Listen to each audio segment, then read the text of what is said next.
Sandra. Welcome to another episode of Asexualise, my asexual life. This is the place to be for education of asexuality, all things asexual, and I share my own asexual life journey in order to help you in yours. If you haven't already subscribed, please hit the great big subscribe button below right here, right now. Please hit that bell icon to get notified of every time I go live like now or post a new video. And don't forget to give this video a thumbs up if you find it useful, helpful, or insightful anyway of what I'm about to share with you. And if you didn't know already, who am I? Sandra Bellamy, author of this beautiful book, Asexual Perspectives, 47 Asexual Stories. This is real life asexual stories. Love, life and sex, a celebration of asexual diversity, out on Amazon. The links are down below. I'm also the founder of asexualise.com and the founder of Asexualise Academy. Well, welcome to tonight's episode. So I was on meetup.com, and if you've never been on meetup.com, yes, that is meetup.com, which has sites all over the place. These are groups of people that can meet up for a specific purpose or reason. So there's asexual groups on meetup.com if you didn't already know it.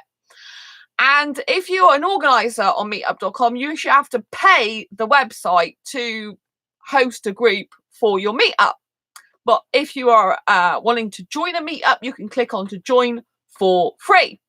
So I was typing in Exeter, where I live, to see if there's any groups that came up, like, for example, any dating groups whatsoever, because I'm asexual, but I've been on asexual dating sites since 2014.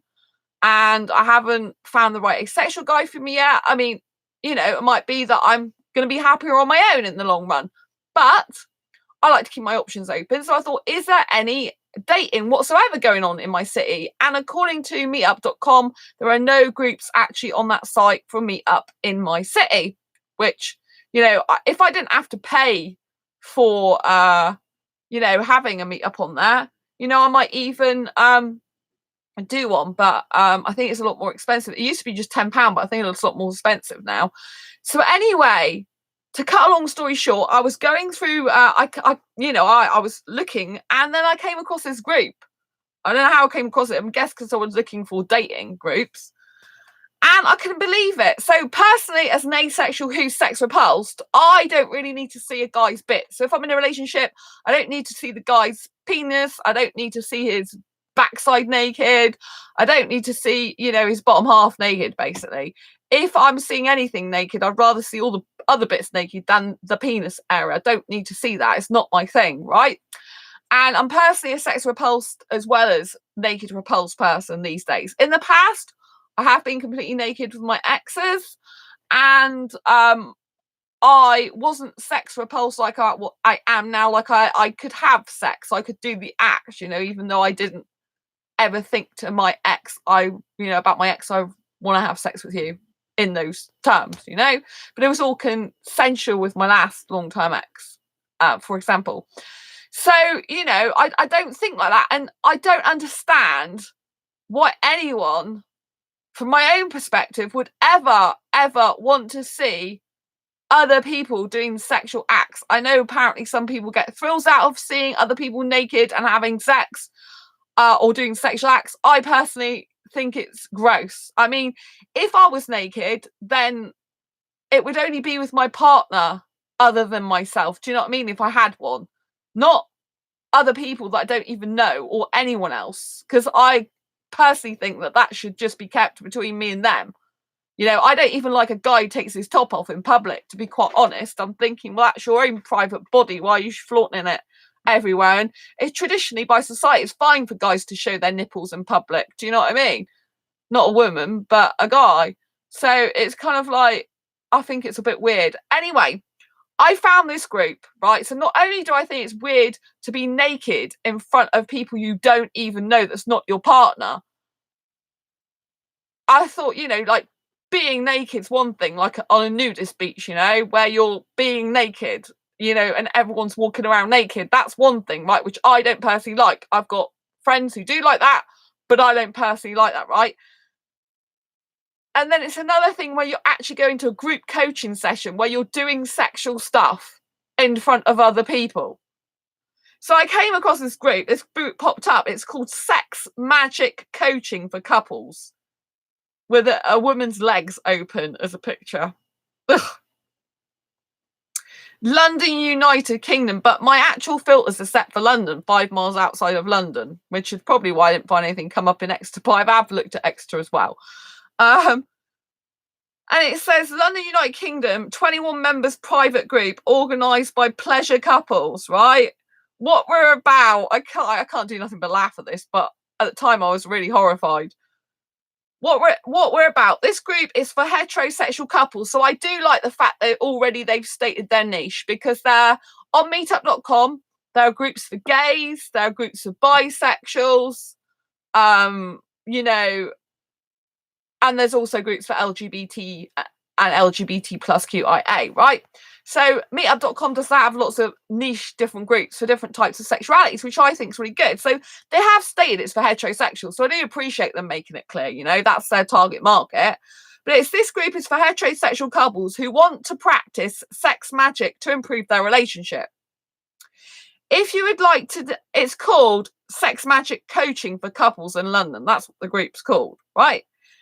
If you would like to develop a strong united bond with your partner and increase the level of intimacy in the relationship, then this private group is for you. Sexual energy is the most powerful energy for manifesting your dreams. Right, okay, as an asexual, I want to do my own take on this, right? So first of all, there's lots of forms of intimacy, and they don't have to involve sex or doing sexual acts, right? Some asexuals don't do any sexual acts as well as not having any sex, yet they've still got the most intimately emotional relationship you can imagine. Like, the bond is so super strong that nothing can break it. Like, the feeling's just incredible. It's like no one's going to take you away from each other. You're just bonded for life. Do you know what I mean? That really, really amazing bond. And if you're emotionally intimate with someone, I think, you know, physical intimacy, it means a lot to me because I am asexual, and, you know, it's very dramatic and sometimes even traumatic, you know, doing certain sexual stuff, you know, if, you know, it can be very upsetting sometimes. But, you know, the emotional intimacy is completely different. You know, it's like, no, I'm not saying it can't be painful, because it can if you get emotionally attached to someone who's not good for you, for example. But, you know, in terms of relationship, emotional intimacy is the most amazing, wonderful thing, far more superior in my mind. This is my asexual take on it, right? I'm asexual, not heterosexual. I'm heteroasexual, attracted to guys, but romantically, not sexually, you know? So it says sexual energy is the most powerful energy for manifesting your dreams. In a case of asexuals or a sex repulse, that's not true, is it? Because it would go against our own being and our own soul. The most powerful energy you can have is self-love. And I actually believe that for anyone and everyone. And self-belief. That they are the most powerful energies you can ever have. Self-love, self-belief, and everything else under that. Self-compassion, self-admiration, self-adoration, self-understanding. Those are the most powerful energies you can ever have. Ever on this planet Earth. If you do not believe in yourself, you do not love yourself, you do not care about yourself, it doesn't matter how much sexual energy there is from another person to you, or if you're sexual from you to them. If you're miserable because you don't love yourself in your life, it's going to stop your dreams. If you don't believe you can achieve your dreams, you won't. So sexual energy is not the most important energy on planet Earth. It's self-love and self-belief. It all comes down to those two things. Really, it does. Right. So I just wanted to put that out there. And obviously, you don't even need a partner for that. That's all about you. And you born with you and you die with you. So that's why it's important you look after you and love yourself. And if you don't love yourself, find out how to. Start finding out your skills. You know, what you've got. If you've not got any skills, go and get some. Go and get a course. Go and volunteer in a charity shop. Go and do some volunteer work somewhere else. Go and help someone else. Learn some skills that you don't even know you have. Go do that. Right. So this is what it says this group's about. This sex magic group on meetup.com. I'll continue. Raising your sexual energy is not only for pleasure and creating babies. I'm pregnancy repulsed. Sorry for all the asexuals out there who've got kids. I really respect you. But for me, that type of comment makes me feel sick. Because it's like, what are we, baby machines? Do you know what I mean? But I do appreciate there are people in my group that have got beautiful children and they wouldn't be without them. And I'm so happy for them. So if I'm not talking about myself, I'm really happy for you. I think it's beautiful. They make you happy. You've had them. They're incredible. And a lot of asexuals believe they're worth having sex for. And I just think that's so amazing and magical for you. If I'm talking about me and how this makes me feel as a sex repulsed asexual, which obviously we've got both sets of people watching this show. Some people have got kids and some people are sex repulsed. And a lot of people that are sex repulsed, I find that they don't want kids either. The majority, not all of them, but the majority, you know? And I do find some asexuals who are over baby making and pregnancy, you know? There's other ways like adoption and stuff. There's loads of kids out there that need a good home and loving, you know what I mean? But there's quite a lot of asexuals, if they're going to have kids, they'd rather have them of their own naturally in, you know, well, the ones I've come across, which is very interesting. So it's they will have sex for procreation reasons. But, you know, but when it says raising your sexual energy is not only for pleasure and creating babies, I just... but by transmuting the energy, I thought it was transmitting, the energy, you can communicate with your subconscious to manifest what you want. You don't need sexual energy to do that. Many relationships suffer in silence as the flame in their relationship slowly dies due to lack of intimacy. Have you noticed how they always associate intimacy with sex? Right? This is a group called Sex Magic Coaching for Couples. So they're talking obviously about sex and sexual energy. You know? Lots of relationships might die because there's a lack of intimacy. I would agree, but not the sexual, the emotional intimacy, the honesty, the openness, the truth telling, the communication.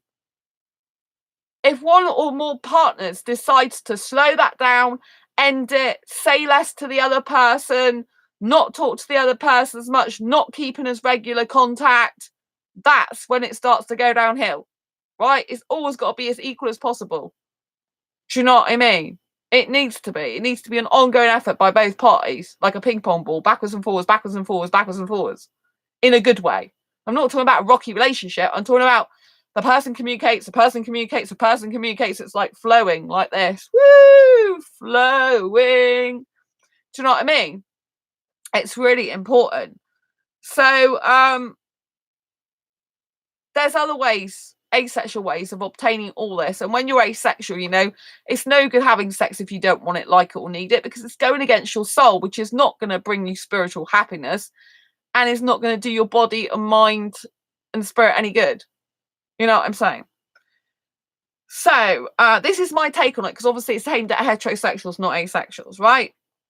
Okay, so this is what they continue to say. This does not have to be the case, the lack of intimacy they're talking about. For a relationship to survive and thrive, there must be a purpose. I agree with that. I do agree with that. But they think the purpose is sex, right?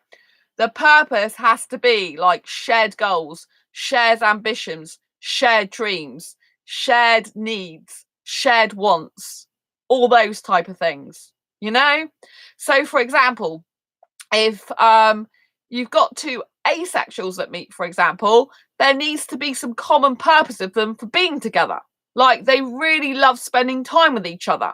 They want to do loads of activities together. You can do them with your friends, but they want to, for example, if it was two friends versus a romantic partner and a romantic partner, so two friends, like if it's romantic asexuals, if it's Aromantic asexuals, those that are lacking romance and sexual attraction, usually friendship is so important. They want to see that, spend lots of times, several times a week with their friends, and be best as ever friends, you know, like that. And they want to spend loads of time with them. In terms of romance, there's more of a line drawn between friendships and romantic relationships. So with a romantic relationship, you'd usually be spending like daily talk time with each other and messaging time.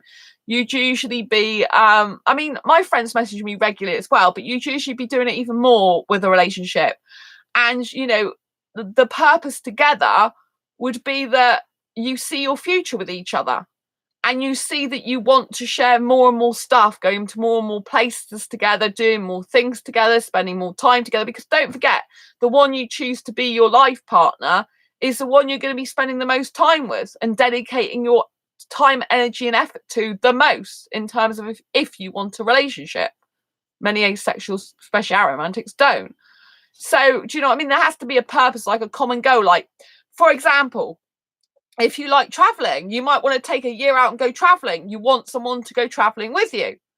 That's the purpose in that type of relationship, you know?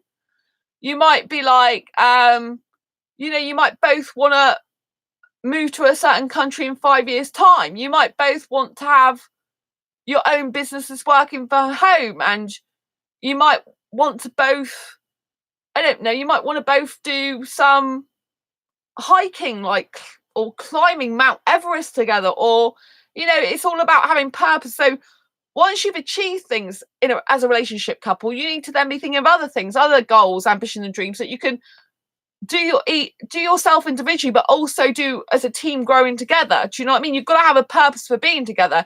If you don't know your why for why you're with someone, don't be with them, because it's pretty much doomed to fail before it starts. Do you know what I mean?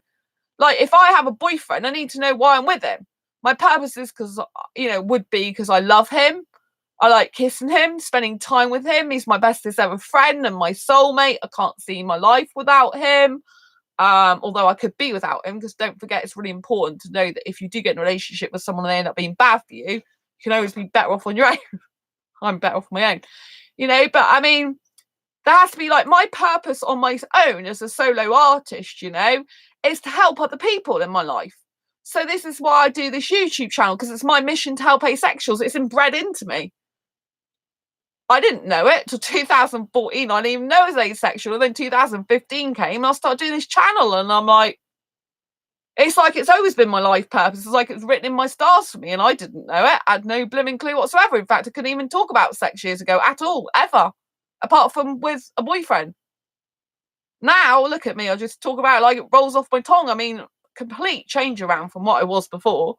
Do you know what I'm saying? And my purpose, you know, for me is to fulfill all my dreams whilst helping other people. You know, like, I want to speak more on stage in London. I want to, you know, I love having my own chat show. I mean, I've got my own chat show really here with you, haven't I? So it'd be great if I got one on TV. But I want to really, you know, my two life passions are writing. My life purpose is writing and asexuality. So, you know, I'm writing my second book for asexuals, with 2 more coming out planned. I'm sure I have a lot more. So writing and asexuality is my thing. So that's amazing. I've got other businesses that I'm doing because I want to help people as much as possible, in other people as well, like business people, entrepreneurs, that type of thing. So I just, like, if I've learned some skills, I want to pass them on. So my purpose and my why is to be here in life. It's for other people, really, to make people happy, to teach them new things, to help their life, to stop depression, like I used to have for years. Since a kid up till 2012, I used to be depressed. You know, that's why I try and do a lot of advice on this channel about staying positive and self-love and care, and, you know, like relationships and dating. I've learnt a lot in my life, so I can pass the knowledge on to you. So that's like purpose. Do you know what I mean? And obviously, when you're together, you should be having goals together and things you want to do. It's really important. So for a relationship to survive and thrive, there must be a purpose, which I've agreed to. Emotional satisfaction as well as sexual satisfaction. This is a heterosexual group, remember? So emotional satisfaction, I totally agree with, and purpose, I totally agree with. In terms of sexual satisfaction, for asexuals, if you're talking about a physical element, you'd say physical satisfaction, or you might just not really be interested in physical stuff, and it might be more of a spiritual satisfaction. But if we're taking into account, like, you need to know your why, you need to have emotional satisfaction and physical satisfaction. So if you replace sexual satisfaction with physical satisfaction, that could just be a cuddle. I know loads of asexuals love cuddling. I'm a kissing queen. I adore kissing more than cuddling. I'll admit, it's really weird, but I do. I love kissing. Oh, the right person, not everyone. And so, that's really important for me. So every asexual usually has some sort of physical needs, whether that's just a stroke on the shoulder, a pat on the back, a cuddle, just a hug. But not everyone does. There are a few asexuals that are touch adverse. They don't want to be touched in any way, shape, or form, but that's their physical needs. So even if, though it's a need of a lack of touching that they want, that's still a need. Do you see what I mean? So if you think, and I also think mind as well, which is not in here. Mind is very important. There has to be mind satisfaction. You have to come to an understanding of the mind. So you are, like, you might be very similar in the way you think and you relate to each other, but you might challenge each other's thinking as well in a good way, because in order for a relationship to be successful and have longevity, not only do you want to think similar on some things like ideology, like values, beliefs that are really important to you, you also want to have some challenges. Like, you both have different life experiences, so you want to be asking each other different questions, not talking over each other and disagreeing, but saying, oh yeah, how did that work for you, and tell me about that, because I haven't done that before in my life, and sharing backwards and forwards. So I actually think asexual relationships far better. But I would say that because I'm biased, because with asexuals you focus on so much more. You don't just focus on emotional satisfaction or purpose, you're focusing on the mind satisfaction, the spiritual satisfaction, and the physical needs, which could be anything. It could be anything from a pat, like I said, a pat on the shoulder, or to some asexuals, who like being naked and being completely curled up in each other's nakedness in bed together, for example. Or it could be that a person's needs is, I don't need to be touched, and they need to find a compatible person who also doesn't want to be touched. Do you see what I'm saying? So it's very, very important. I think with asexual relationships and asexuality in general, we can, well, certainly I can, I'm sure quite a lot of other people can, that we can separate all the different types of attractions, the spiritual, the emotional, the physical, the mind attraction. This, it's called sapio. Sapio, if someone's sapiosexual, they're sexually attracted to someone because of their intelligence. But if it's asexual, they'd be sapio asexual, sapio romantic. If they were, well, it'd be sapio asexual actually, because sapio romantic would mean you're intelligently attracted to them. Romantically, yeah, so that would go together, something like that. Do you know what I mean? So anyway, it goes on to say, so I'll start that bit again, just recap. For a relationship to survive and thrive, there must be, sorry, I live near a train station and bus. Train station and plane. Oh, we have our own airport. But train station, not the bus station. So, right, for a relationship to survive and thrive, there must be a purpose, emotional satisfaction, as well as sexual satisfaction. Once you recognise the problem, it needs to be communicated and acted on. Body language is the way we subconsciously communicate with each other. Sex magic allows us to communicate with our bodies and connect our spirits. We will be getting naked and practicing sex magic with our partners. We will do activities such as vagina, yoni, meditation, breathwork, and heart connecting, and more.